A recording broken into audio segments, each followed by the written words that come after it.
someone who has provided a lot of answers on this question, and somebody that has studied this issue for many, many years, is not only a warrior, but he is a scholar, not only a PhD, but a decorated military veteran. It gives me a great deal of pleasure to welcome Colonel Douglas Macgregor, retired U.S. Army Colonel, former senior advisor to the Secretary of Defense, author, and a senior fellow at the American Conservative. Colonel, I know you're very much in demand these days. I appreciate you joining me.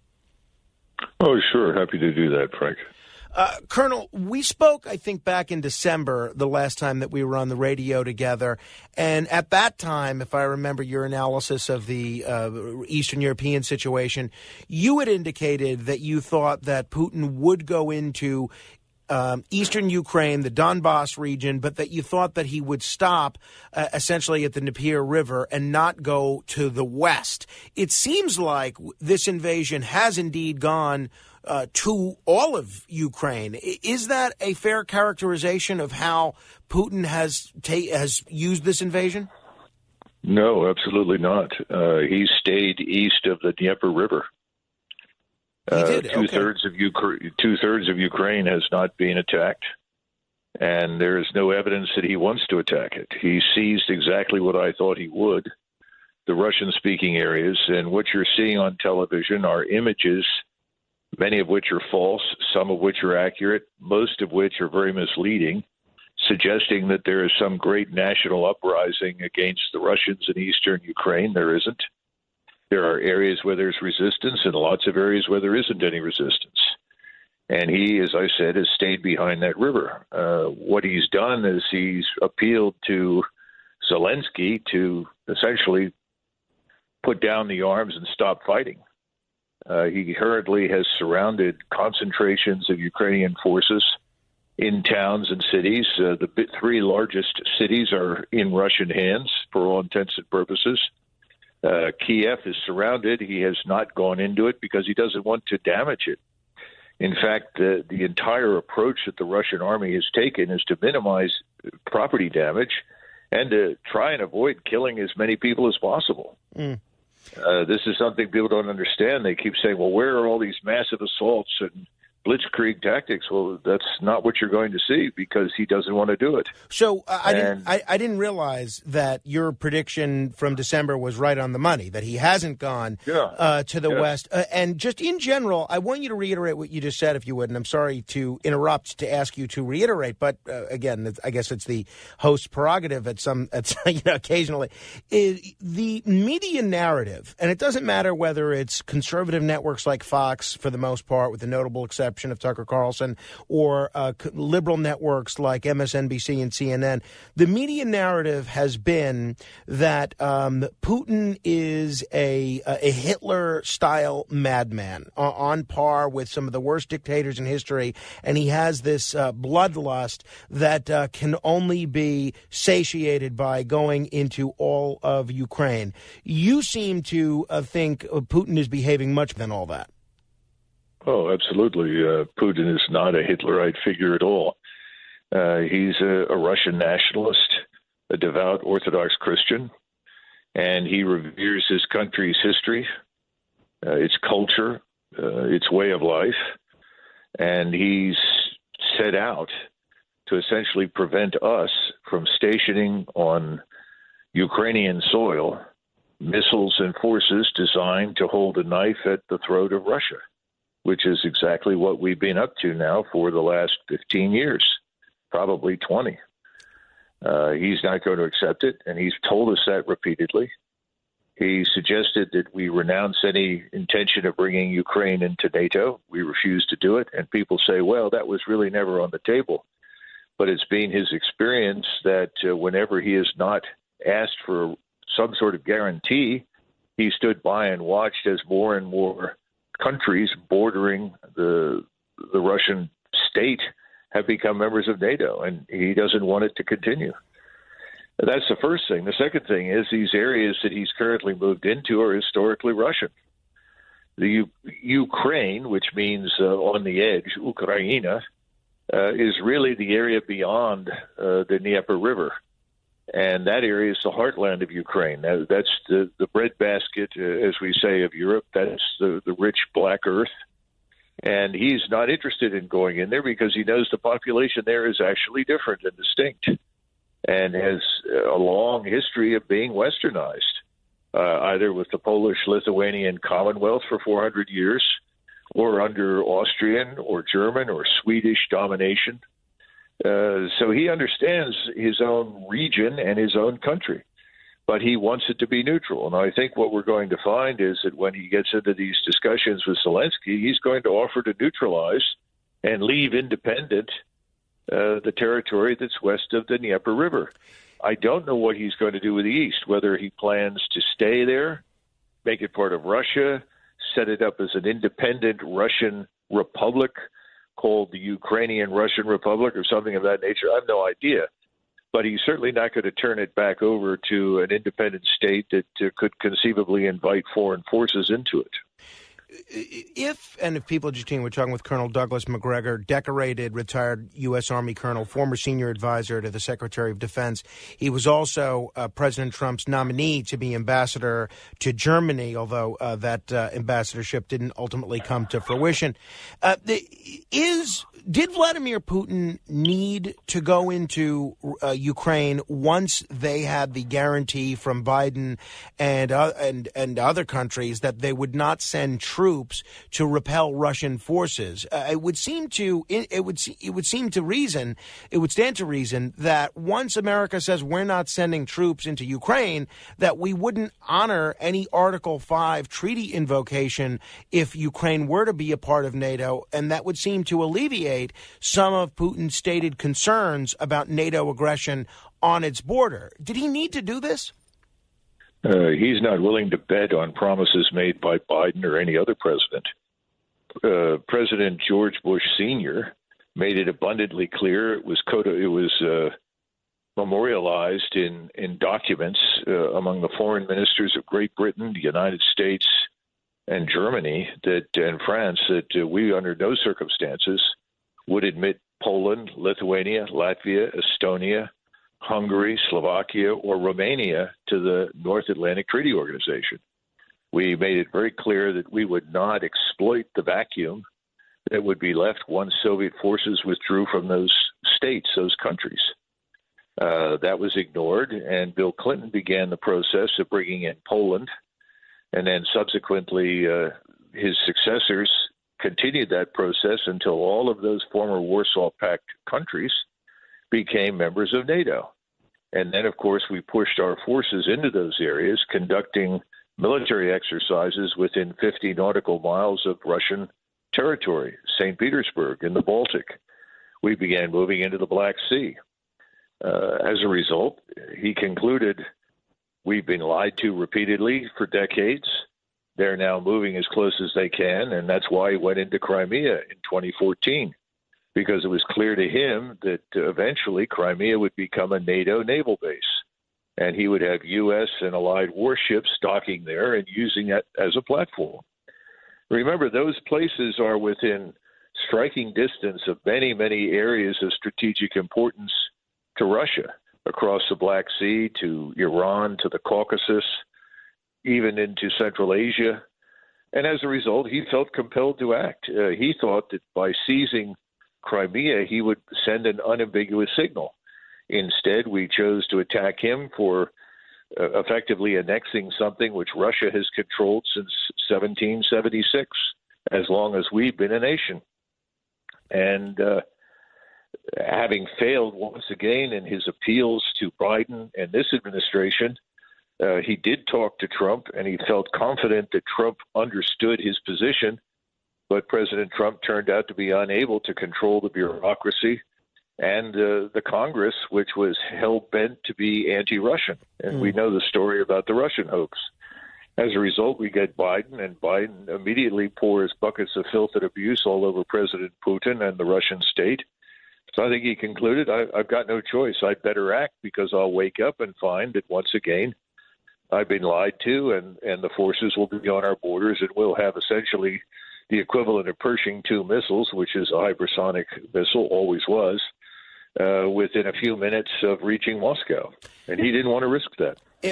On Sunday, there was news that President Putin has ordered his nuclear forces, Russia's nuclear forces, on alert. What exactly does that mean for those of us that are laymen and may not have a military background? Does that bring us a little closer to a nuclear confrontation? Well, it's very clear to me that under no circumstances is President Putin going to initiate a nuclear strike. He's made that clear on numerous occasions. And I think the reason he's done this is to make it abundantly clear that if the United States should consider a strike against Russia, that they're prepared for it and will respond instantly. I think his great concern at this point is being attacked by the United States and NATO, not with conventional forces, because he knows that the conventional ground forces are in poor condition. The NATO alliance is a military facade. We have sprinkled light troops along his border, but they're incapable of mounting an offensive into Russia. But I think he is concerned about our potential willingness to use nuclear weapons. You've got to remember that you just had this Senator Wicker from, I think it's Mississippi, who, with another delegation, which was overwhelmingly Democratic, except for, I think, Wicker and Senator Johnson, who flew to Kiev and promised all sorts of support and assistance and said, we're here to show our solidarity. And, of course, Wicker had made it clear that he thought that the United States should be ready to use nuclear weapons against Russia in order to keep Putin and Russia out of Ukraine. So I think this is his way of saying, if you're even seriously considering it, don't. Because if you do, I'll respond. What is the status? And I know you have sources on both sides of the Russia-Ukrainian border. I'm curious if you can tell us what the status of the war is now. How bad is it in terms of casualties, and how much territory do the Russians actually control within what we know as territorial Ukraine? The eastern side of the Dnieper River. All those areas within the border of the current construct known as Ukraine, those areas are under Russian control. What the Russians have done, and they've only used about 50% of the forces at their disposal right now, is that they have attacked and forced Ukrainian forces that would not surrender into areas where they have been encircled. One of the largest of these is in southeast Ukraine, north of Odessa, where about 40,000, some people think 50,000 Ukrainian troops have been surrounded. And they've done this at various towns and cities because the Ukrainian forces understand they have no air defense, they have no air support, they have no mobility, they have no logistical infrastructure, and limited ammunition. Putin gave strict instructions to the army that he's not interested in killing these people. He would prefer they lay down their arms and simply go home. And large numbers, by the way, have done that, though the U.S. media and British media are not reporting it. And he said if they'll lay down their arms and go home, we're finished with them. But if they will not surrender, then he will annihilate them. And he controls Kharkiv, he controls Odessa, he has surrounded Kiev. And as I said, the other concentrations in smaller towns, they're standing by waiting for orders from Putin. And Putin has called Zelensky and said, look, we're not interested in killing these people. We need to put an end to this fighting. We need to meet. He's already made it clear that he's willing to neutralize Western Ukraine. And that's 2/3 of the country. He's sitting on 1/3 of the country right now. And again, I don't know what the outcome will be. But I know that President Biden, and I think he's right on this, has told Zelensky, if you have the opportunity to agree to neutrality, we will back you. And that's the right answer, because right now, listening to people in Washington and other places, they're all willing to send arms. They won't send any troops. You know, if you're not willing to fight for something, then it's wrong to ask other human beings to sacrifice themselves in a fight they can't win. And that's what we're doing right now. I want to come back to the issue of lethal aid in just a moment, and I appreciate you being so generous with your time this late at night. But I mentioned you were President Trump's nominee to be the ambassador to Germany. We're seeing a bit of a shift from Germany on foreign policy in general from them, and specifically with Russia policy specifically. They're now sending heavy weaponry to Ukraine. They're going along with these sanctions against Russia. They've indicated that they're going to up their spending to NATO to what's required of them, 2% of their GDP, which historically they've never met. What do you attribute this to? And they're not going to continue to buy energy from Russia through the Nord Stream 2 pipeline. What do you attribute this change in tone from Germany to? Well, I think you have politicians in Western Europe who are very similar to the politicians we have. They tend to follow public opinion. They don't lead it. And I think that they're feeling pressure as a result of the kind of pictures and images and messages being sent by the media to the public. That's the first thing. And that's unfortunate because the German leadership knows better. Secondly, I think he's decided to go with the flow. In other words, with everybody else in Europe, which is very dangerous because without that natural gas access from Russia, the Germans are going to be very badly hurt. They will have to turn almost entirely to the Middle East. And that's a very dangerous dependency, far more in my estimation than any kind of dependency on Russia. People need to understand Russia is not the Soviet Union. It doesn't have those kinds of forces at its disposal. Its economy is about the same as Spain's and smaller than that of South Korea that only has 49 million people. And it's not very diverse. It's very dependent on timber, metals, oil, gas, so forth. They don't build products that people want to buy.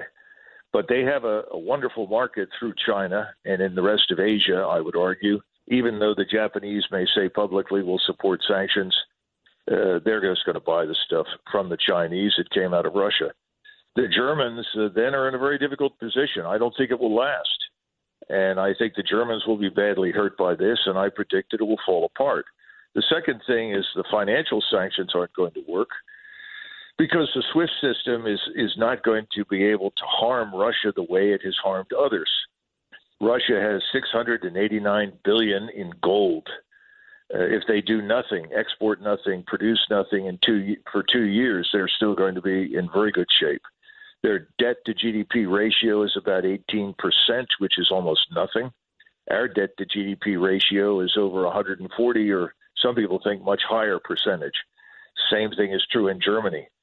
We're having to service debt. We're dealing with enormous problems in our own countries. Europe has serious problems, just as we do.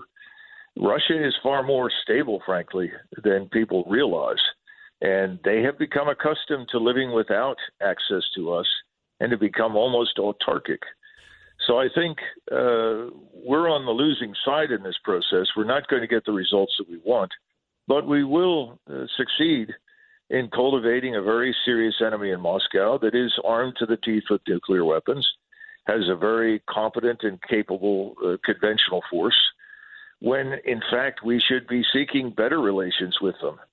And at the same time, there's no support in the United States for committing U.S. forces to anything in Europe and Eastern Europe, period. And there's no support among the European public to fight the Russians over anything. So in the final analysis, the question is, why are we doing this when we don't want to fight for it? The Russians are willing to fight for what they believe in and for what they think is vital to their national strategic interest. We're not.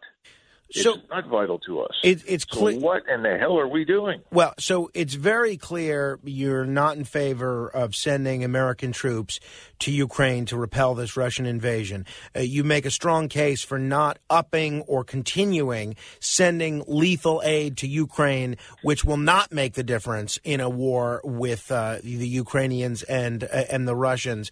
What should America do now? You've advised the Secretary Secretary of Defense before, if the current Secretary of Defense, the current Secretary of State, or the President were to ask your view of, given everything that's happened, all the mistakes that have been made by the United States, by Russia, by Ukraine, with the situation as it is, what should the United States do going forward? Well, I think we should make it clear that our preeminent concern is to end this violence as soon as possible. And we offer support for any solution that preserves the Ukrainian state's prosperity and existence. And therefore, we will support President Zelensky, as President Biden has already said, if he is offered neutrality. We will end any further discussion of expanding NATO. We will recognize legitimate national security interests that Russia has. And I think that privately we should urge the people that border Russia to find a way to get along with their neighbors. One of the problems that we have with NATO, we've expanded this thing to 32 members. It's outrageous. I mean, you can't hold an alliance together in war with that. It's very difficult in peacetime. All of them have different interests. But under no circumstances do we want the tail to wag the dog. That is, we don't want to be hostage to the interests of little states that have an agenda that may be hostile to a neighboring state like Russia and be dragged into a conflict that we have no part in, no interest in. And so we really need to encourage people, first of all, to be their own first responders, because we can't get there anymore quickly enough to effectively prevent a high-end conventional force from attacking them and defeating them. These are realities that are not going to change because we want them to. But I think the underlying point that I really think we need to understand is that these people who are fighting, and it's not everybody, as the media has shown in eastern Ukraine by a long shot, most people just want this thing to end. We're asking them to continue to die pointlessly. In fact, within the next 96 hours, thousands who could be annihilated because we keep telling them not to capitulate and not to negotiate an end to this when they cannot possibly win and will be destroyed. That is not what we as Americans ought to be doing. If there is no change in tone from the West, if there is no change in tone from Zelensky, although there was some reports over the weekend that there was some progress in terms of diplomatic talks between Zelensky and Putin, but you have written for the National Interest and a lot of other publications about what you thought Putin would do heretofore. At this point, what do you think Putin does next? I think that Putin wants to avoid any conflict with NATO. He's not interested in invading anybody. He's interested in securing the Russian people and the Russian state from any potential danger that, in his mind, NATO represents to them. But that does not require him to invade Lithuania, Latvia, or Estonia. He has no interest in that. Has no interest in challenging Poland or Romania. He would like to have good relations and do business with these people. But he is not going to allow Ukraine to become a forward operating base for NATO and people, frankly, in the United States government that are interested in regime change in Russia. You have to understand that they went through this regime change experience first in Kiev, in which we played a very prominent role. We then tried it recently in Belarusia. It failed, and the president of Belarusia appealed to Putin for help, and Putin said, I'm not going to allow Belarusia to become another Ukraine. So now you have Russian forces in Belarusia where there were none previously, and I'm quite certain that some Russian forces will stay there permanently as a result. Then you have the problem in Ukraine, and Ukraine is a long-standing invasion approach into Russia.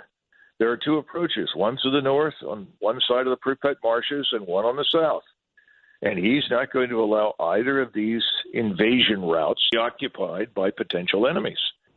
And no matter what we say publicly, the truth is that we have been extremely hostile to Russia over the last 20 years.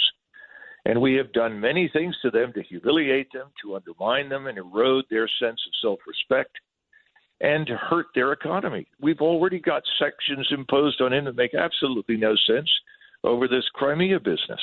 We're treating this construct for Ukraine that was pulled out of the air in the 1950s and somewhat earlier by the communists, whose entire methodology was to pit people against each other inside the old Soviet Empire, pit them against each other in such a way that they would never threaten the center or Moscow. And that included creating this Ukrainian construct that we have today. He knows this. He's not going to tolerate it, and he's put an end to it. Now, the question is, he wants an end to the fighting. He doesn't want to kill any more people. He certainly doesn't want to destroy anything. I mean, it was interesting to me that yesterday there was this claim that the Russians had attacked these oil containment facilities and blown everything up. Well, it's nonsense. The Ukrainians did that.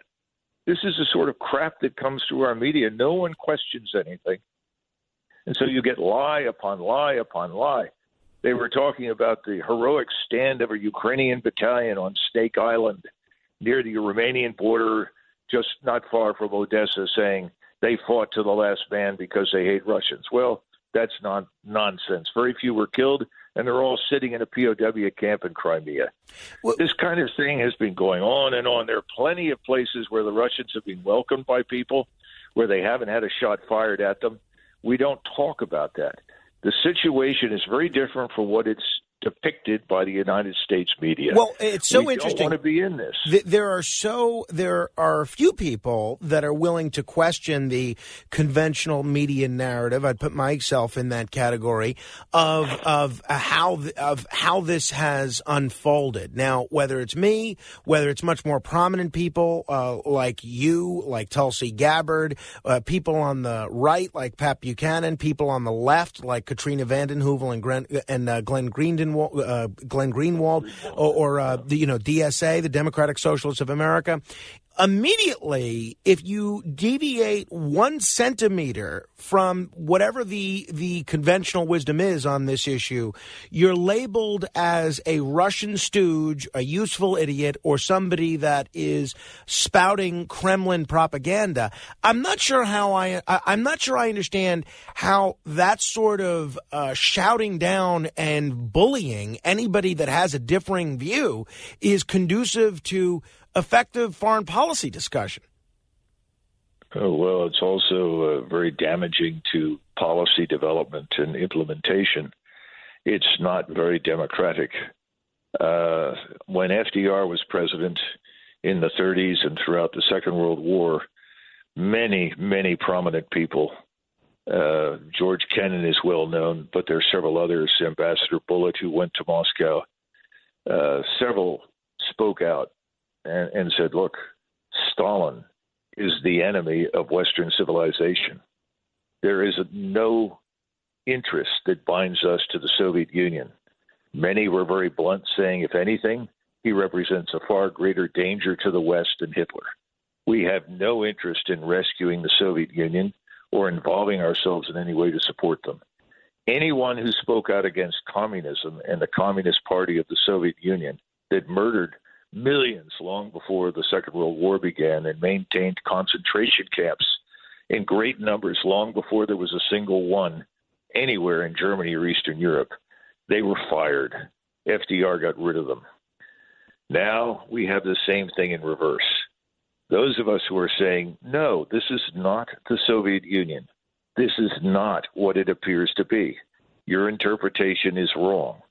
And we are cultivating conflict and hostility where it doesn't have to exist, where instead we should be an honest broker trying to help find solutions and stop pretending that Moscow and Putin is Stalin and the Soviet Union. And we are all being attacked.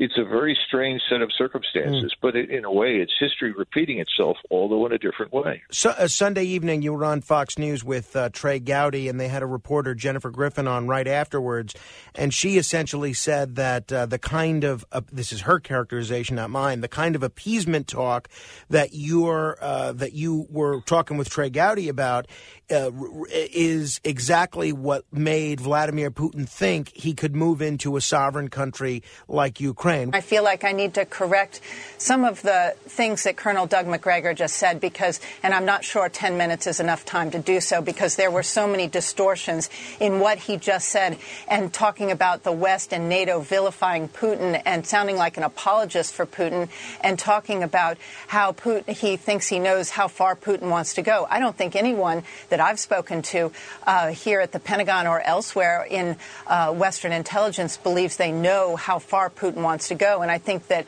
the world has seen what Putin is capable of. And to blame NATO membership for what we've seen Putin unleash, we've seen from Putin's own words that he is talking in czarist terms from a 19th century view of imperial Russia. So what he just said was so distorted that I do feel that our audience needs to know the truth. In terms of Putin, I've known and seen Vladimir Putin operate since 1999 when I was based in Moscow for Fox. It's where I started my career with Fox. And Vladimir Putin is a former KGB agent. He's been laying the groundwork for this, and he's been, whether it was invading Georgia in 2008, we've talked about the invasion in 2014, the kind of appeasement talk that Colonel Doug Macgregor, who should know better, because when he was in government, he was the one who was advising President Trump to pull all U.S. troops out of Germany. That kind of projection of withdrawal and weakness is what made Putin think that he could actually move into a sovereign country like Ukraine. What do you make of Jennifer Griffin's criticism? Well, the opposite is the case. It was our unwillingness to listen to anything that Putin said, to consider his case for an alternative to Ukrainian membership in NATO. That's what led to this. It has nothing to do with appeasement. But Jennifer Griffin is, frankly, a neocon. She's a well-known neocon who's a strong advocate for interventions by the United States everywhere, in the Middle East or Asia or Europe or anywhere else. And her characterization is the standard neocon narrative. Everybody the neocons want to attack is instantly Hitler, and we're back in the 1930s on our way to Munich to sign away Czechoslovakia or something in 1938. This is a tired trope, a tired mantra. It has nothing to do with what's happening today or the events and the people that are involved. But this is the standard playbook that the neocons have used. And the neocons are almost entirely now identified with the left, but we still have a lot on the right. And we have a lot of misguided people that see some political advantage to standing up and signing on for this mythology and fiction about Putin and Ukraine. Finally. And we have no interest there. I mean, this is the key thing. We have no interest there. Well, the only interest we have there and have ever had there is to forestall a war, to prevent this from happening. We could have done that. We refuse to do so. Finally, sir, a lot of listeners are concerned that this will lead to China going into Taiwan. Seeing the Biden reaction and the handling of this crisis will embolden Xi to go into Taiwan. One, do you think that's likely? And if China does go into Taiwan, what response, if any, should America have to that? Well, first of all, no, I don't subscribe to that. Xi has no interest in any conflict anywhere. In fact, Xi has been extremely concerned about what Putin has done, not because he disagrees with him. He understands the logic and the rationale for it, and he sympathizes with him. But remember that Xi is trying to build this enormous network called the One Belt, One Road across Central Asia through Russia and Ukraine into Europe. He's trying to build an alternative commercial transportation route because, quite frankly, he's afraid that we'll blockade China at some point from the sea, that he desperately needs to have that overland commerce in order to supply and sustain China's economy. So I don't see much evidence that he would do that. Frankly, the Chinese Navy is not very good. Moving all of those forces 90 miles across water to try and reach Taiwan is an enormous endeavor. Don't see any evidence that they're doing that or want to do it. And then finally, Taiwan has become the high-end producer of microcircuitry in the world, something that we used to do before we exported it overseas. And Japan and China and the United States all depend very heavily on it. No one wants to destroy it, the Chinese least of all. So I don't see much evidence for that. In fact, there are two parties on Taiwan. One is pro-Tokyo, the other is pro-Beijing.